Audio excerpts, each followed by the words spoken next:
Avevamo di visita na Cacique Macuarima School na Santa Cruz, nel quadro di Dia di Betico, per nos mira come sto preparando para il dia aqui. Mi ti encuentro con clase 5 y dos clases 5, nel quale mi puedo raccontar un poco di Betico, un poco di su vida, di su lucha, di su logro, e mi puedo conversar con alumnos también. Está una manita hopi ameno, cammino con altre turcos dilante, con anche 13 pa dilante, ma pidi namba bisami kiko taran deseo, kiko nanta mira, con os tingo invertida in je, mi si che mucho na aqui tá un rato hopi agradabile. Para nós, desde como comandante de governo, é muito importante. Para o dia de Betico, não é simplesmente para nos funcionar um dia com a livre na casa e nos há muito dia a dia. E para isso aqui, eu estou visitando a escola toda a área.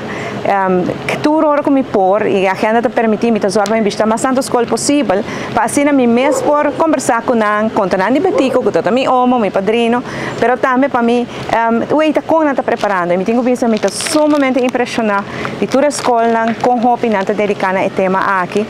Nós temos apresentação, poesia, na mesma conta a história de Betico tem viaja e é muito de hobby interesse. Mas nem visto nós temos Betico de nós, não também tem Betico de nós e o que nós temos que da percurar para nos ir para nosso país para adiante. Eu agradeço cabeçante e staff de Kinani Cacique Macuarima para permitir-me para poder vir um viaje mais. A escola que tem um lugar especial no meu coração, mas sinceramente me dá muito contento. Nós seguimos visitar mais escola para o meu dia de Betico, depois dia de Rio Bandeira, outro ano trove, passou para mim muito importante para estar aqui na mesa e mira aqui com muito não pensa de uma pessoa assim importante na Betico Cruz.